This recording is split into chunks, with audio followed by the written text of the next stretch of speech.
السلام عليكم ورحمة الله وبركاته. إن الحمد لله نحمده ونستعينه ونستغفره ونعوذ بالله من شرور أنفسنا وسيئات أعمالنا. من يهده الله فلا مضل له ومن يضلل فلا هادي له. أشهد أن لا إله إلا الله وحده لا شريك له وأشهد أن محمدا عبده ورسوله لا نبي بعده. اللهم صل وسلم وبارك على عبدك ونبيك محمد وعلى آله وصحبه ومن اهتدى بهديه إلى يوم القيامة. قال الله جل وعلا: يا أيها الذين آمنوا اتقوا الله حق تقاته ولا تموتن إلا وأنتم مسلمون. يا أيها الناس اتقوا ربكم الذي خلقكم من نفس واحدة وخلق منها زوجها وبث منهما رجالا كثيرا ونساء واتقوا الله الذي تساءلون به والأرحام إن الله كان عليكم رقيبا. يا أيها الذين آمنوا اتقوا الله وقولوا قولا سديدا يصلح لكم أعمالكم ويغفر لكم ذنوبكم ومن يطع الله ورسوله فقد فاز فوزا عظيما. أما بعد فإن أصدق الحديث كتاب الله وخير الهدى هدى النبي صلى الله عليه وعلى آله وصحبه وسلم وشر الأمور محدثاتها وكل محدثة بدعة وكل بدعة ضلالة وكل ضلالة في النار. Ma'asyiral muslimin rahimani wa rahimakumullah.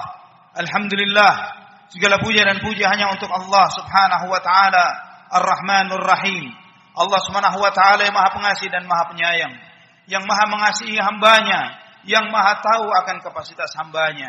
Allah Subhanahu wa taala yang telah memberikan kepada kita setiap potensi, fitrah, akal, panca indera, hati nurani, dan Allah Subhanahu wa taala Maha tahu bahwa apapun yang telah Allah berikan kepada kita tidaklah cukup dengan begitu saja, namun masih butuh bimbingan, masih butuh adanya wahyu.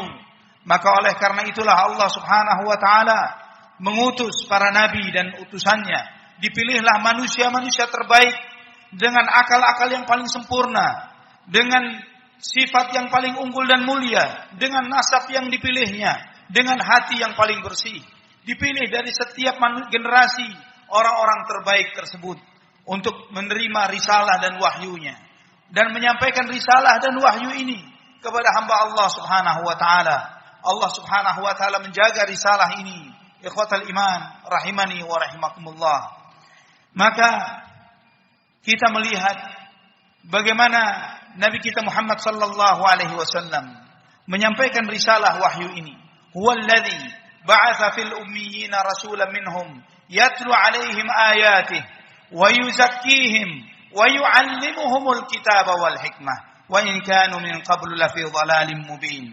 Dialah Allah Subhanahu wa taala yang telah mengutus di kalangan orang-orang yang ummi seorang rasul di antara mereka, rasulan minhum yatlu 'alaihim ayatihi, yang rasul ini membacakan kepada mereka ayat-ayat Allah, wa yuzakkihim, mensucikan mereka dengan ayat-ayat Allah, wa yu'allimuhumul kitaba wal hikmah, yang mengajarkan kepada mereka Alkitab, Al-Quran dan hikmah yaitu sunnah. Wa in kanu min qablu lafi dhalalin mubin, yang walaupun mereka sebelumnya sungguh berada di dalam kesesatan yang nyata. Ikhwatal iman rahimani wa rahimakumullah. Inilah misi dan tugas Nabi kita Muhammad sallallahu alaihi wasallam, mengajarkan agama yang beliau terima dari wahyu yang beliau terima dari Allah Subhanahu wa taala, membacakan ayat-ayat Quran, mengamalkannya, mengajarkannya dengan sunnah beliau sallallahu alaihi wa ala alihi wa sahbihi wasallam. Maka kebenaran itu adalah yang datang dari sumbernya, yaitu Al-Quran dan sunnah Nabi sallallahu alaihi wa ala alihi wa sahbihi wasallam.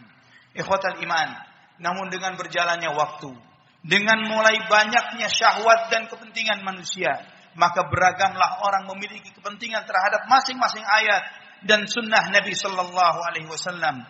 Ketika kepentingan syahwat masuk ke dalam ayat-ayat Al-Quran, maka beragamlah pemahaman dan aliran. Menjadi banyak kelompok-kelompok yang semuanya mengira bahwa dirinya adalah benar.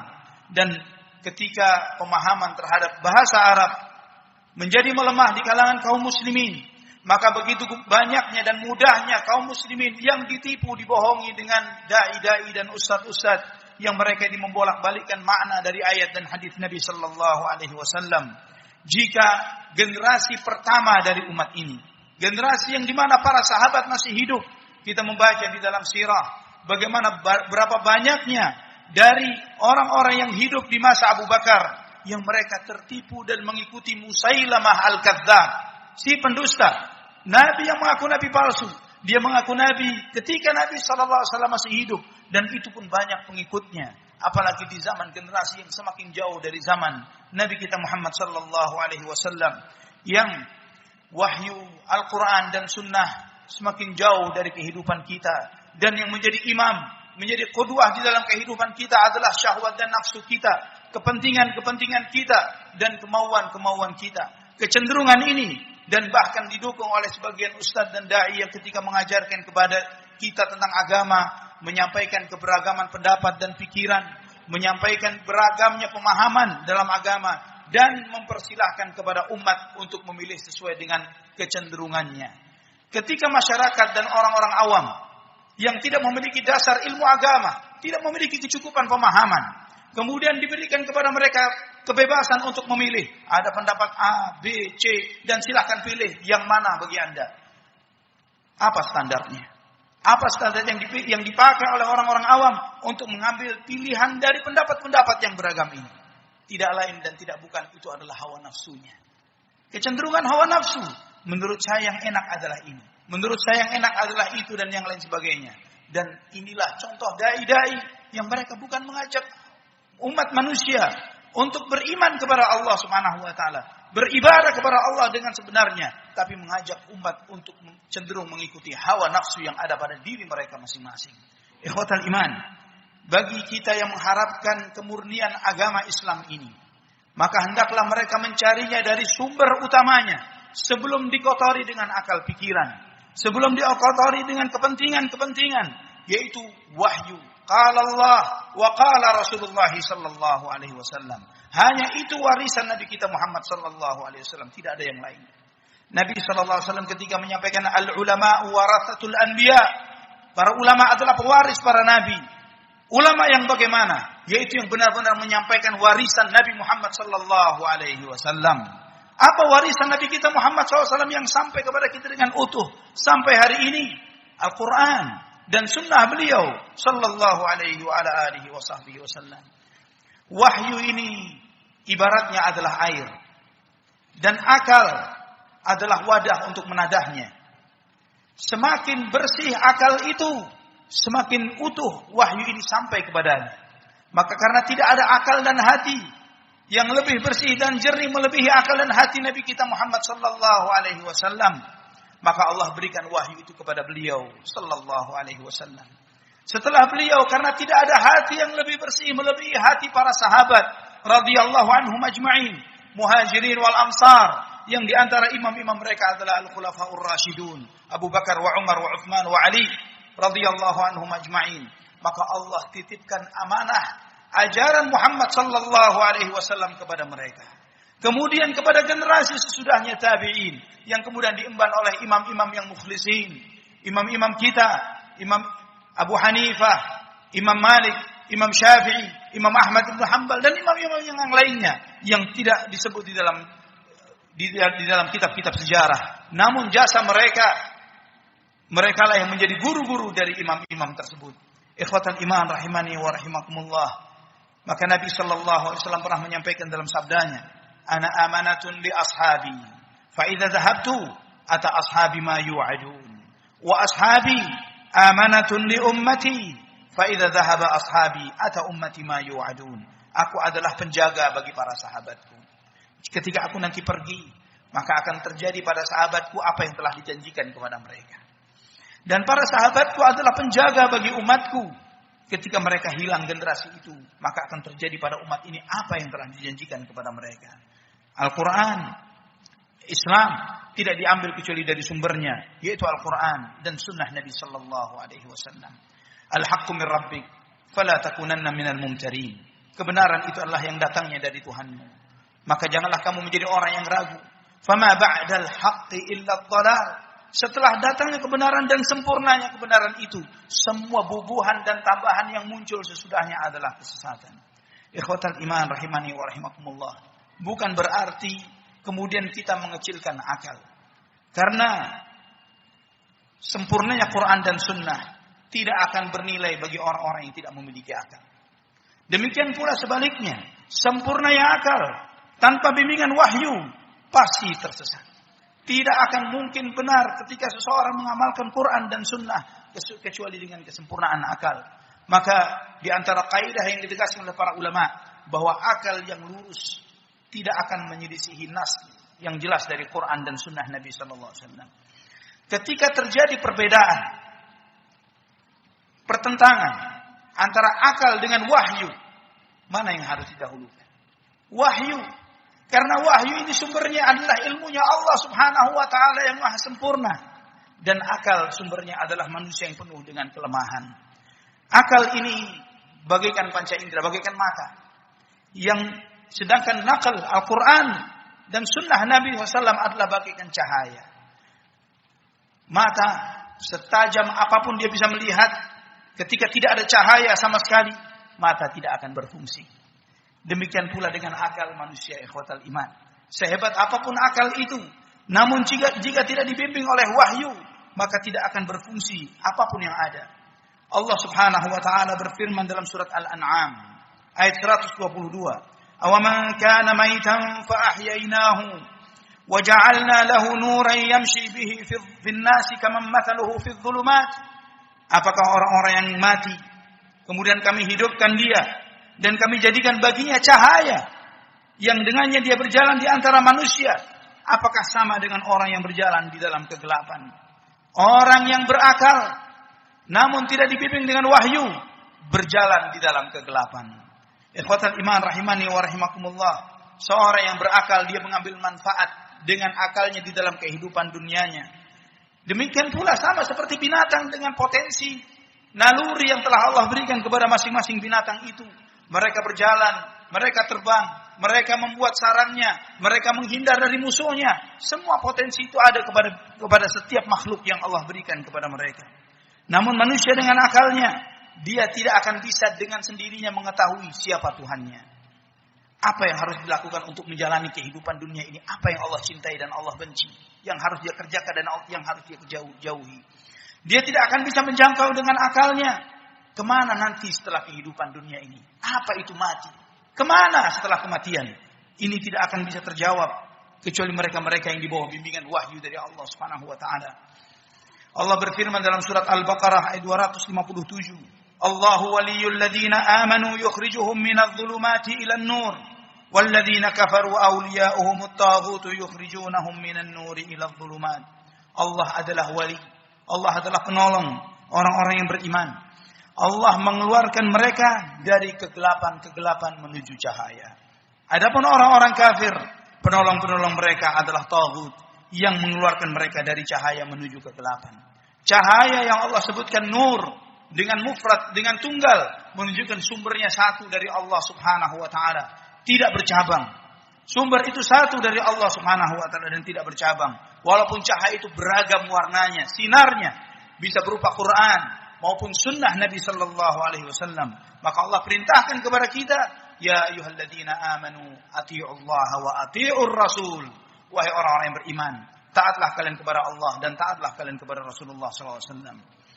Seseorang yang mengatakan bahwa dia cukuplah dengan akalnya, tidak perlu dengan wahyu, bagaikan orang yang mengatakan dia bisa berjalan di tengah kegelapan dengan matanya tanpa cahaya. Dan itu adalah kebohongan. Orang yang mengingkari hakikat kapasitas dirinya. Dan ikhwatal iman rahimani wa rahimakumullah, Allah Subhanahu wa taala menyampaikan kepada kita dalam firman-Nya bahwa wahyu yang Allah firmankan kepada kita itu adalah cahaya. Allah berfirman dalam surat Al-A'raf, "Falladzina amanu bihi wa 'azzaruhu wa nasaruhu wattaba'un nural ladzi unzila ma'ahu ulaika humul muflihun." Dan orang-orang yang beriman kepada Muhammad sallallahu alaihi wasallam, yang mendukungnya, yang membelanya, yang mengikuti cahaya yang diturunkan bersamanya, merekalah orang-orang yang diberikan hidayah. Merekalah yang mengikuti jejak Nabi kita Muhammad sallallahu alaihi wasallam. Ikhwatal iman rahimani wa rahimakumullah. Dan adapun orang yang mengatakan bahwa saya tidak akan beriman kecuali yang masuk akal. Yang masuk akal saya terima, yang tidak masuk akal tidak saya terima. Kita katakan kepada orang tersebut bahwa tidaklah sesuatu yang masuk akal sekalipun bisa masuk akal bagi semua akal manusia. Berapa banyak yang logis bagi sebagian orang, namun tidak logis bagi sebagian yang lain. Ini ukuran akal. Apalagi menjadikan standar kebenaran adalah akal yang ada pada akal manusia. Dan ikhwatal iman rahimani wa rahimakumullah, Allah subhanahu wa ta'ala tidaklah menurunkan sesuatu kecuali sesuatu bukan sesuatu yang tidak masuk akal, tapi sesuatu yang tidak bisa dijangkau oleh akal manusia. Dan Allah menjadikan akal ini bagian dari panca indera kita. Bagian dari panca indera. Sebagaimana mata ada batasannya. Tidak semuanya bisa dilihat oleh mata. Siapa di antara kita yang bisa melihat virus? Padahal ada. Semua yakin.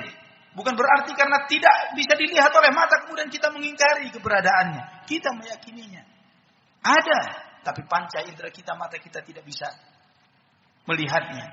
Telinga kita terbatas. Kita tidak bisa mendengarkan banyak hal yang ada di sekitar. Bukan kita tidak bicara akan yang gaib. Siapa di antara kita yang bisa mendengarkan jejak kaki semut yang mungkin berjalan di kaki kita saat ini? Tidak bisa mendengar. Terbatas. Sebagaimana terbatasnya mata dan telinga. Demikian pula akal Allah berikan batas kepada mereka. Maka itulah pentingnya wahyu ikhwatal iman. Dan ini Anda sampaikan dalam khutbah kesempatan ini ikhwatal iman. Karena di zaman yang penuh dengan syubhat dan fitnah seperti sekarang. Banyak para da'i, para ustaz, para kiai bahkan. Yang mereka ini mengajarkan agama. Bukan bersumber dari qala Allah wa qala Rasul. Tapi mereka bermain dengan kata-kata. Dengan ilmu kalam. Sehingga muncul yang tersebar, yang sangat viral di sebagian kita pada saat ini. Ada seorang kiai sampai mengatakan. Dengan tegasnya dia mengatakan, saya katakan tidak ada satupun ayat di Al-Quran yang mengatakan bahwa Allah itu ada. Ya Allah. Seorang kiai. Seorang kiai dia mengatakan bahwa di Al-Quran tidak ada satupun nas Al-Quran bahwa Allah itu ada. Apakah dia baca surat Al-Fatihah? Apakah dia baca Quran? Quran semuanya adalah bukti bahwa Allah itu ada. Alhamdulillahi Rabbil Alamin. Segala puji bagi Allah Rabb, Tuhannya seluruh alam semesta. Dan wal awwal wal akhir wal zahir wal batin. Al-zahir. Yang menunjukkan bahwa maha adanya Allah subhanahu wa ta'ala. Namun sampai dia bermain-main dengan kata-kata. Dia mengutip katanya, dia mengutip dari seorang imam dengan mengatakan, kita ini sebenarnya tidak ada. Tapi kita ada. Tapi kita ini diadakan oleh yang ada. Dan yang ada itu ada sebelum kata ada itu ada. Kita menggunakan lafal ada karena ada yang ada. Atau kita menggunakan lafal tidak ada karena ada yang ada. Maka yang ada hanyalah yang ada. Ini permainan kata-kata syaitan yang disampaikan oleh orang-orang yang berjubah seperti kiai seperti ini. Dan kemudian dia bermain-main dengan kata-kata, memalingkan umat manusia dengan sok kepintaran akalnya. Dan dia memalingkan kita dari wahyu qala Allah wa qala Rasul. Kebingungan yang seperti ini tidak akan pernah kita dapati bagi mereka-mereka yang didinginkan hatinya dengan cahaya wahyu dari Allah Subhanahu wa taala dengan Quran dan sunnah. Allahul musta'an. Aqulu qawli hadza fastaghfirullah li wa lakum fastaghfiruh innahu huwal ghafurur rahim.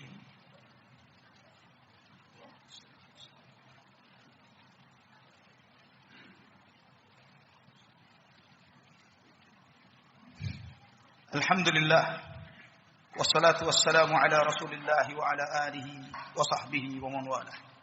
Ikhwatal iman rahimani wa rahimakumullah.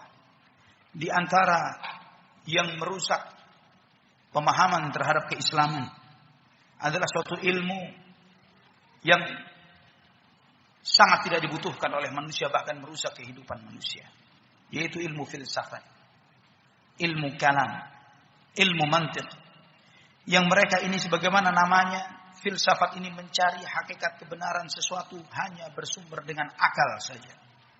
Dan ilmu filsafat ini terkadang diajarkan, dan bukan lagi terkadang, bahkan diajarkan di kampus-kampus, sekolah-sekolah agama, untuk mengajarkan tentang kebenaran, seakan-akan berpakaian dengan pakaian membela Islam, namun pada hakikatnya ingin merusak Islam dengan ilmu tersebut. Ilmu kalam sesuai dengan namanya adalah permainan kata, kalam, mantik, ucapan. Mainan kata-kata, definisi ilmu, tentang ada, tentang tidak ada, tentang penuh, tentang kosong, tentang hal segala sesuatu yang dipahami secara mendasar oleh akal manusia. Kemudian mereka mencoba mendefinisikannya lagi. Apa sih panas itu? Apa itu dingin? Padahal orang yang kehilangan akalnya bisa merasakan mana panas dan dingin. Tapi karena mereka bermain-main dengan seperti ini untuk membodohkan orang yang jauh lebih pintar dari dirinya dan untuk mengelabui kebodohan yang ada pada dirinya. Maka oleh karena itulah ikhwatal iman rahimani wa rahimakumullah, ilmu ini sangat dibenci oleh para ulama salaf terdahulu. Saya akan sampaikan perkataan dari Imam Syafi'i rahimahullah terkait tentang hal ini. Imam Syafi'i rahimahullah beliau mengatakan, "Lau anna rajulan wassa bi kutubihi min al-ilmi li akhar wa kana fiha kutubul kalam la tudkhal fil wasiyyah li'annaha laysat min kutubil ilm." Andai kata ada seseorang punya perpustakaan dan dia mewasiatkan buku-buku di perpustakaan itu untuk orang lain, dan di antara buku-buku di perpustakaan itu ada buku-buku filsafat dan ilmu kalam, maka jangan pernah memasukkan buku filsafat ke dalam wasiatnya, karena itu bukan bagian dari ilmu. Bukan bagian dari ilmu. Li'annaha laysat min kutubil ilm. Bukan bagian dari kitab ilmu. Imam Syafi'i juga berkata, "Lau ya'lamun nasu ma fil kalami wal ahwa'i la farru minhu kama yafirruna minal asad." Andai kata manusia tahu bahayanya ilmu kalam, mereka akan lari dari ilmu kalam dan filsafat ini seperti larinya mereka dari singa. Dan juga beliau rahimahullah mengatakan, kata Imam Syafi'i rahimahullah, "Ma ra'aitu ahadan irtada bil kalami fa aflah. Li'an yubtala al-mar'u bi kulli dhanbin nahallahu anhu ma khala syirk khairun lahu min an yubtala bil kalam." Aku tidak pernah melihat seseorang yang mempelajari ilmu kalam kemudian dia selamat dari ilmu itu. Dan andai kata seseorang melakukan semua dosa yang Allah larang, semua dosa yang Allah larang kecuali syirik, lebih baik baginya ketimbang dia belajar ilmu kalam. Allahu Akbar. Walaupun dia mencuri, berzina, membunuh, dan apapun itu yang dia lakukan selain syirik, lebih baik dia melakukan semua maksiat itu ketimbang dia belajar ilmu mantik dan ilmu kalam. Dan beliau rahimahullah mengatakan, "Hukmi fi ahli al-kalami hukma Umar radhiyallahu anhu fi sabir." Hukumanku terhadap mereka yang belajar ilmu mantik dan kalam sebagaimana hukumannya Umar bin Khattab terhadap sabir. An yudrabu bil jarid, dicambuk dengan pelepah kurma. Wa yuhmalu 'alal ibil, dikelilingkan diarak di tengah kota. Wa yutafu bihim fil 'asyair wal qaba'il, dibawa keliling. Wa yunada 'alaihim, dan diberikan sambil diperingatkan, hadza jazaa'u man tarakal kitaba wa sunnata wa aqbala 'ala ilmil kalam. Inilah hukuman bagi mereka-mereka yang meninggalkan Quran dan sunnah dan kemudian belajar ilmu kalam, ilmu mantik. Ikhwatan iman rahimani wa rahimakumullah, murid beliau Al-Imam Al-Muzani yang meringkas kitab Imam Syafi'i. Beliau mengatakan bahwa dulu sebelum saya ketemu Imam Syafi'i, saya belajar ilmu mantik, ilmu kalam ini. Namun ketika saya ketemu Imam Syafi'i, aku bertanya tentang hal ini, tentang ilmu ini kepada beliau. Maka Imam Syafi'i bertanya kepada aku, "Tadri aina anta?" Kamu tahu kamu berasal dari mana? Maka kata Imam Muzani, "Iya, saya tahu. Ana fil Masjidil Jami' fil Fistat." Saya dari Masjid Jami' di Fistat. Kata Imam, "Anta min Taran." Kamu dari Taran. Taran ini adalah satu samudra yang kalau bahasa kita yang mudah untuk dianalogikan, disamakan adalah kamu berasal dari segitiga Bermuda. Kamu dari sana, yang setiap kapal laut atau pesawat yang melewat sana pasti ditelan oleh gelombang yang ada di sana. Kemudian kata Imam Syafi'i, tinggalkan ilmu ini. Tinggalkan ilmu atau kamu akan celaka. Kata beliau, tidak akan selamat kamu dari sana. Kemudian kata beliau, aku pun meninggalkan ilmu ini. Aku belajar fiqhnya Imam Syafi'i dan aku mencintai ilmunya Imam Syafi'i rahimahullah. Dan kata beliau, jika bukan karena apa yang diajarkan Imam Syafi'i untuk memperingatkanku dari bahaya ini, mungkin aku tidak menjadi seperti sekarang yang sampai hari ini namanya masih disebut. Kita lihat ikhwatal iman, bagaimana Imam Syafi'i rahimahullah memperingatkan bahaya ilmu ini. Namun bagi semua pengikutnya, semua pengikut Imam Syafi'i yang katanya bermadhab Syafi'i, mereka bermain-main akidah dengan ilmu kalam dan mantiq. Padahal Imam Syafi'i menghukuminya seperti ini. Semua yang mengaku bermadzhab Syafi'i selalu mengatakan fikihnya Syafi'i, akidahnya Asy'ari, tareqatnya Sufi. Ada apa dengan akidahnya Imam Syafi'i? Kenapa tidak mempelajari akidahnya Imam Syafi'i? Kenapa harus mempelajari akidah Asy'ariyah yang merupakan sumber dari dasarnya ilmu mantik dan kalam? Kenapa meninggalkan akidah Imam Syafi'i yang lurus di atas Al-Quran dan Sunnah? Bahkan Imam Abul Hasan Al-Asy'ari sendiri rahimahullah telah melepaskan akidah sesatnya ini dan beliau mengatakan saya di atas akidah Imam Ahmad Ibnu Hanbal rahimahullah. Mari kita berdoa memohon kepada Allah Subhanahu wa taala agar Allah Subhanahu wa taala menunjukkan kepada kita yang benar itu benar dan diberi anugerah untuk mengikutinya dan menunjukkan kepada kita yang batil itu batil dan agar kita menjauhinya. Allahumma salli wa sallim wa barik ala abdika wa nabiyyika Muhammad. Allahumma ighfir lil muslimina wal muslimat wal mu'minina wal mu'minat al ahya'i minhum wal amwat ya qadiyal hajat. Allahumma arinal haqqa haqqan warzuqna ittiba'ah wa arinal batila batila warzuqna ijtinabah. Allahumma ighfir li walidina. Allahumma ighfir lana wa liwalidina warhamhuma kama rabbawna shighara. Rabbana hab lana من أزواجنا وذرياتنا قرة أعين واجعلنا للمتقين إماما ربنا اغفر لنا ولإخواننا الذين سبقونا بالإيمان ولا تجعل في قلوبنا غلا للذين آمنوا ربنا إنك رؤوف رحيم ربنا آتنا في الدنيا حسنة وفي الآخرة حسنة وقنا عذاب النار وصلى الله على عبدك ونبيك محمد وعلى آله وصحبه وسلم والحمد لله رب العالمين أقم الصلاة